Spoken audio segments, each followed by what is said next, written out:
ನಮಸ್ತೆ ವೀಕ್ಷಕರೇ, class 1 news ಟಿವಿಗೆ ಸ್ವಾಗತ. ಈ ದಿನದ ಪ್ರಮುಖ ಸುದ್ದಿಗಳು.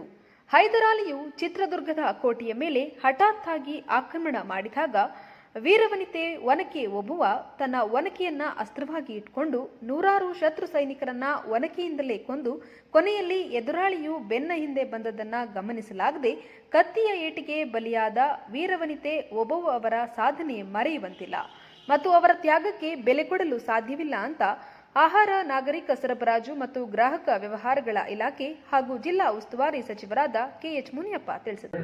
ಕೊಲೆ ಮಾಡ್ತಾರೆ ರಾತ್ರಿ ಮಿಡ್ನೈಟ್ ಅಲ್ಲಿ, ಹೆಸರು ಬರ್ತಿದ್ದೆ. ಅವರ ಹೆಸರಿನಲ್ಲಿ ನಿರ್ಭಯ ಮತ್ತು ಯೋಜನೆಯನ್ನು ತೆಗೆದು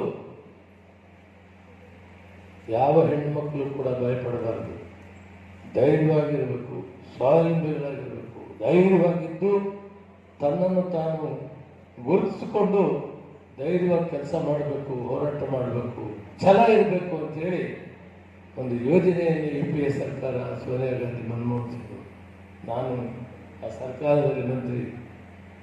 ಅದರ ಹೆಣ್ಣು ಮಕ್ಕಳು ಕೂಡ ಈ ಭಾರತ ದೇಶದಲ್ಲಿ ಸಮವಾಗಿ ಬಾಳಿ ಸಮಾನತೆಯಾಗಿ ಬಾಳಿ ಬದುಕಬೇಕಾದಾಗ ಪಟ್ಟಣದ ಅಂಬೇಡ್ಕರ್ ಭವನದಲ್ಲಿ ಬೆಂಗಳೂರು ಗ್ರಾಮಾಂತರ ಜಿಲ್ಲಾಡಳಿತ, ಜಿಲ್ಲಾ ಪಂಚಾಯಿತಿ ಹಾಗೂ ಕನ್ನಡ ಸಂಸ್ಕೃತ ಇಲಾಖೆಯ ವತಿಯಿಂದ ವೀರವನಿತೆ ಒನಕೆ ಓಬವ್ವ ಅವರ ಜಯಂತ್ಯೋತ್ಸವವನ್ನು ದೀಪ ಬೆಳಗುವುದರ ಮೂಲಕ ಸಚಿವರು ಉದ್ಘಾಟಿಸಿ ಮಾತನಾಡಿದರು.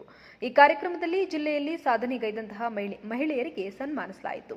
ಈ ಸಂದರ್ಭದಲ್ಲಿ ಬೆಂಗಳೂರು ಗ್ರಾಮಾಂತರ ಜಿಲ್ಲೆಯ ಜಿಲ್ಲಾಧಿಕಾರಿ ಡಾಕ್ಟರ್ ಶಿವಶಂಕರ್, ಜಿಲ್ಲಾ ಪಂಚಾಯತ್ ಮುಖ್ಯ ಕಾರ್ಯನಿರ್ವಹಣಾಧಿಕಾರಿ ಡಾಕ್ಟರ್ ಅನುರಾಧ, ಕಾಂಗ್ರೆಸ್ ಪಕ್ಷದ ಮುಖಂಡರಾದ ಶೆಟ್ಟಿಗೆರೆ ರಾಜಣ್ಣ, ಎಸ್ಪಿ ಮುನಿರಾಜ್, ದೊಡ್ಡ ಚಿಮ್ಮನಹಳ್ಳಿ ಡಿಎಂ ದೇವರಾಜ್, ಜಿಲ್ಲಾ ಗ್ಯಾರಂಟಿ ಅನುಷ್ಠಾನ ಸಮಿತಿ ಅಧ್ಯಕ್ಷರಾದ ರಾಜಣ್ಣ, ದೇವನಹಳ್ಳಿ ತಹಶೀಲ್ದಾರ್ ಎಚ್ ಬಾಲಕೃಷ್ಣ, ಉಪ ಕಾರ್ಯದರ್ಶಿ ರಮೇಶ್, ಇಒ ಶ್ರೀನಾಥ್ ಗೌಡ, ಎಸ್ಸಿ ಘಟಕದ ಅಧ್ಯಕ್ಷರಾದ ಚೌಡಪ್ಪನಹಳ್ಳಿ ಲೋಕೇಶ್, ಮುಖಂಡರುಗಳಾದ ಕಾರಹಳ್ಳಿ ಶ್ರೀನಿವಾಸ್, ನರಸಪ್ಪ, ಮಾಳಿಗೆನಹಳ್ಳಿ ಪ್ರಕಾಶ್, ನಾಗರಾಜ್, ಶ್ರೀನಿವಾಸ್ ಗಾಂಧಿ, ಇನ್ನು ಹಲವಾರು ಮುಖಂಡರುಗಳು ಇತರರು ಉಪಸ್ಥಿತರಿದ್ದರು. ವರದಿ ರಾಜು ಗೌಡ.